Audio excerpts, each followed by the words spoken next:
Hari terakhir di sekolah. Di SMA Tata Krama, setiap hari Andi Arsana harus berhadapan dengan kelompok Riko Juniawan yang terdiri dari Diana Maruti, Budi Warsana, dan Sinta Kartika. Mereka akan mengejeknya, merusak buku-buku yang sedang dibaca Andi, atau menumpahkan makanan di mejanya di kantin. Andi berusaha untuk tidak melawan dan memilih diam, berharap semuanya akan segera berakhir. Namun, tindakan mereka semakin hari semakin keterlaluan, terutama ketika tidak ada guru yang memperhatikan. Andi merupakan seorang siswa kelas 10 yang dikenal pendiam dan lebih suka menyendiri. Sehari-hari, Andi lebih sering terlihat di sudut perpustakaan dengan buku-buku favoritnya, atau di bawah pohon besar di halaman sekolah, menikmati ketenangan yang jarang ditemui di tempat lain. Andi bukanlah siswa yang populer, tetapi ia sangat cerdas dan memiliki bakat menggambar yang luar biasa. Andi tinggal bersama neneknya sejak orang tuanya meninggal dalam kecelakaan mobil ketika ia berusia 8 tahun. Kehidupan yang berat setelah kehilangan orang tuanya membuat Andi semakin tertutup.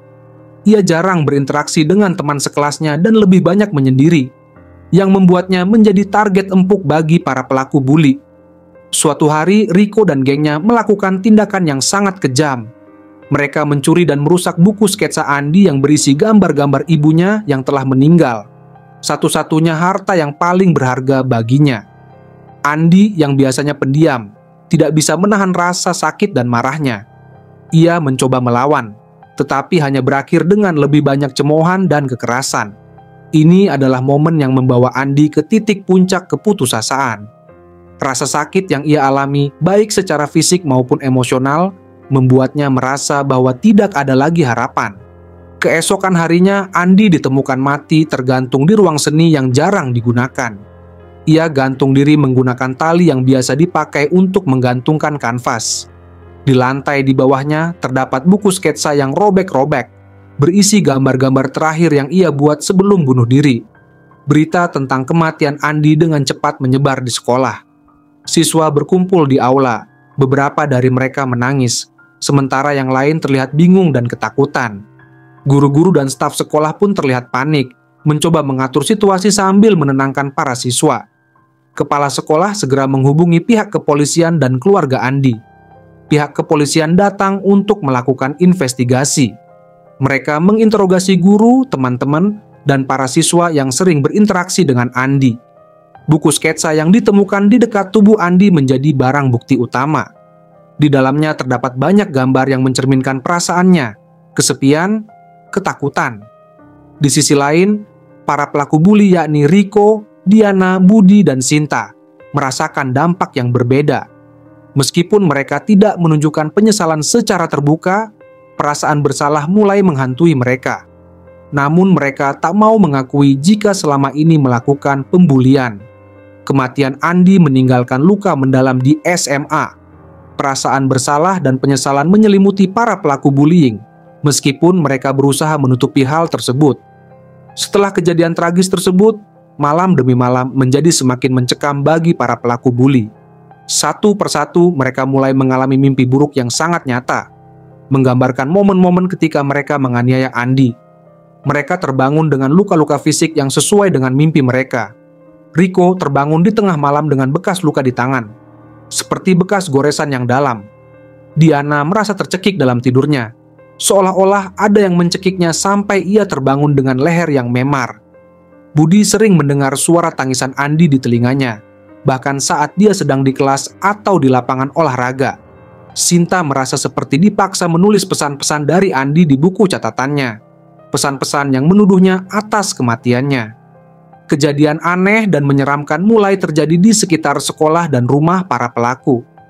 Tulisan darah di dinding, suara-suara aneh, dan penampakan bayangan Andi menghantui mereka.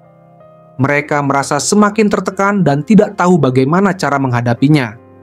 Para pelaku bully akhirnya berkumpul dan saling mengakui apa yang mereka alami.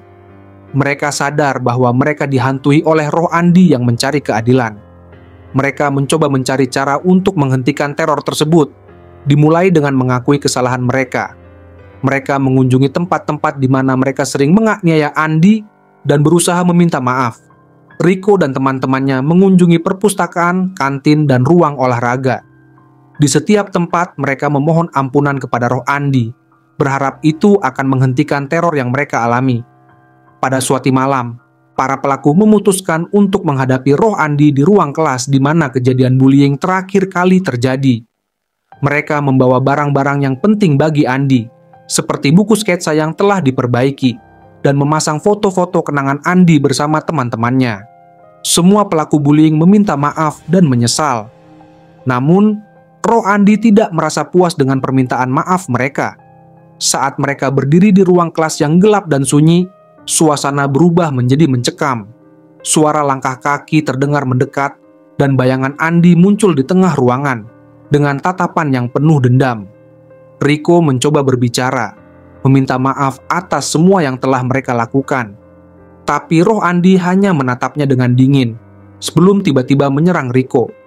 Rico terjatuh, tubuhnya kejang-kejang, dan dalam hitungan detik ia tewas dengan mata terbuka lebar. Ketakutan masih tergambar jelas di wajahnya.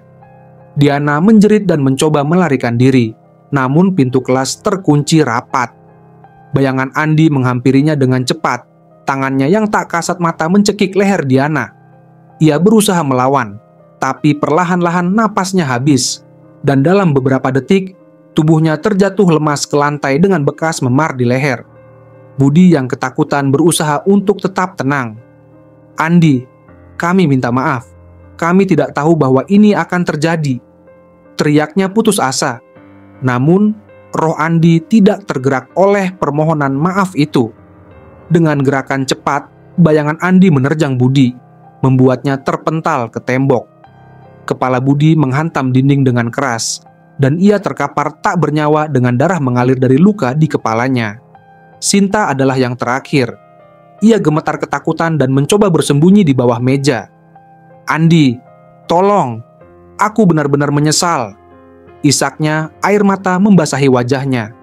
Namun, bayangan Andi tidak menunjukkan belas kasihan. Meja tempat Sinta bersembunyi terbalik dengan kekuatan yang tak terlihat, dan Andi muncul di depannya.